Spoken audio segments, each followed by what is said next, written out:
ചപ്പാത്തിക്കും പൂരിക്കും ഒപ്പം കഴിക്കാൻ ഇനി മുട്ട ബുൾസൈ കറി മതി. ഇതൊരു പ്രാവശ്യം ഉണ്ടാക്കി നോക്കിക്കഴിഞ്ഞാൽ വീണ്ടും പിന്നെ എപ്പോൾ ഉണ്ടാക്കിയാലും നമ്മൾ ഇത് തന്നെ ഉണ്ടാക്കുള്ളൂ. അത് റെഡിയാക്കാനായിട്ട് ഒരു സബോള നന്നായി ചെറുതായി കനം കുറച്ചരിഞ്ഞ്, ഒരു വറ്റൽമുളക് ചതച്ചെടുത്തും ഒരു വെളുത്തുള്ളി ചതച്ചതാണ് ഇതിന് എടുത്തേക്കുന്നത്. ഇത്രയും മതി. പാൻ ചൂടായി കഴിഞ്ഞ് നമുക്ക് എണ്ണ ഒഴിച്ച് ഇതെല്ലാം കൂടെ ഒരുമിച്ച് അതിലേക്കിട്ട് നന്നായി വഴറ്റിയിടണം. വെളുത്തുള്ളിയുടെ പച്ച മണവും മുളകിൻ്റെ ആ പച്ച ചുവയൊക്കെ പോകുന്നിടം വരെ നന്നായി വഴറ്റണം. സബോള പിന്നെ നല്ല ബ്രൗൺ കളറായണം.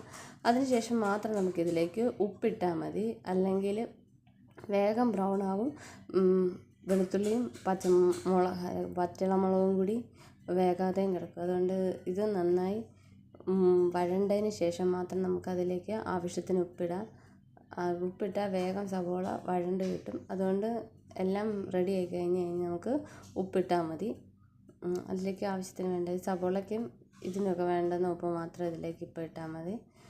അതും കൂടി ഇട്ട് കഴിഞ്ഞ് വീണ്ടും നമുക്ക് നന്നായി വഴറ്റിയിട്ട് നമുക്ക് ഒരു ബ്രൗൺ കളറാവുന്നോടം വരെ വഴറ്റിയെടുക്കണം. അതിനുശേഷമാണ് നമ്മൾ ഇതിലേക്ക് വേണ്ടുന്ന മുട്ട ആഡ് ചെയ്യണം. മുട്ടയുടെ ഉണ്ണി പൊട്ടാതെ തന്നെ ആഡ് ചെയ്യാനായിട്ട് നോക്കണം. ഉണ്ണി പൊട്ടാതെ കഴിക്കുന്നതാണ് ടേസ്റ്റ് കൂടുതൽ. പക്ഷേ ഞാൻ ഇതിനകത്ത് ഇട്ടതിൽ 2 എണ്ണം പൊട്ടിപ്പോയി. അധികം പൊട്ടിയില്ല, കുറച്ചേ പൊട്ടിയിട്ടുള്ളൂ. ഇതിങ്ങനെ നിരത്തി വെച്ചതിന് ശേഷം വേണം നമുക്ക് അതിലേക്ക് നമ്മൾ മുട്ട ഉണ്ണി പൊട്ടാതെ ഒഴിച്ച് കൊടുക്കണം. ഞാൻ പാത്രത്തിലാക്കി എടുത്തിട്ട് പോലും പൊട്ടി.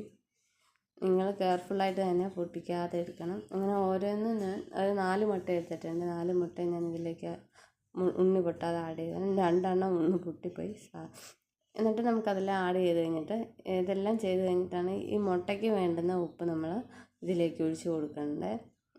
ഉപ്പ് പൊടി ഇട്ടാൽ മതി. ഉപ്പ് പൊടിയും കുരുമുളക് പൊടിയും കൂടെ ഇതിൻ്റെ മുകളിലേക്ക് സ്പ്രെഡ് ചെയ്യണം. നമ്മൾ എങ്ങനെയാണ് ബുൾസൈ ഉണ്ടാക്കുന്നത് അതുപോലെ തന്നെ ഇതിൻ്റെ മുകളിലേക്ക് ഇതിനാവശ്യമായ ഉപ്പും പിന്നെ കുരുമുളക് പൊടിയും കൂടെ ഇട്ട് കഴിഞ്ഞ് ഒരു മിനിറ്റ് പോലും വേണ്ട, അതിനിപ്പുറം ബുൾസൈ ആയി കിട്ടും.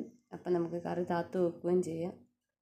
ആ വൈറ്റ് നല്ല വെള്ള കളറാകുന്നോളം വരെ ഉണ്ണി വേകാനൊന്നും നിൽക്കണ്ട. ബുൾസൈ എങ്ങനെയാണോ ഉണ്ടാക്കുന്നത് അതുപോലെ തന്നെ ഇതുപോലെ ഇപ്പം റെഡിയാവും.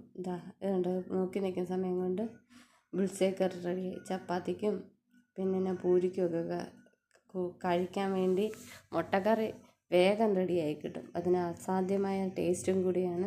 എല്ലാവരും ഇനി ഇതുപോലെ ഒന്ന് ഉണ്ടാക്കി നോക്കണം. വളരെ ടേസ്റ്റാണ്. ഒരുപാട് ചപ്പാത്തിയും പൂരിയൊക്കെ കഴിക്കും നമ്മൾ ഇതുണ്ടാക്കി കഴിഞ്ഞാൽ. അപ്പം ഇത്രയേ ഉള്ളൂ ഇന്നത്തെ വീഡിയോ. ഇഷ്ടമായെങ്കിൽ ഒന്ന് ലൈക്ക് ചെയ്യണം, സപ്പോർട്ട് ചെയ്യണം. Bye, see U.